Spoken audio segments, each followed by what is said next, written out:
Policia e Shkodrës ka arritur të arrestojë në orët e vonë të së shtunës Arlind Kajoshin, i shpallur në kërkim për dhunën e ushtruar ndaj Vladimir Bruçit, incident që ndodhi më 3 qershor 2024. Arrestimi i Kajoshit është një tjetër zhvillim i rëndësishëm në një seri ngjarjesh që ka tërhequr vëmendjen e autoriteteve dhe publikut në Shkodër, duke përfshirë dhe lidhjet e tij me individ të njohur për policinë.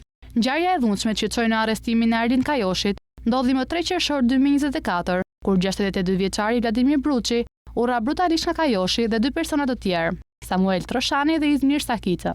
Sipas hetimeve të policisë, dhuna e ushtruar ndaj Bruçit kishte lidhje me një mosmarrëveshje për parkimin e automjetit, një situatë që shpërtheu në dhunë fizike. Ky incident ka lënë pasoja të mëdha për viktimën, i cili është një qytetar i njohur në Shkodër dhe ka pasur një histori problematike me individ të lidhur me botën e krimit. Vladimir Bruçi është babai i Alban Bruçit, një tjetër emër i njohur për policinë e Shkodrës, i cili ka pasur përplasje të mëparshme me individ të tjerë të njohur për dhunën.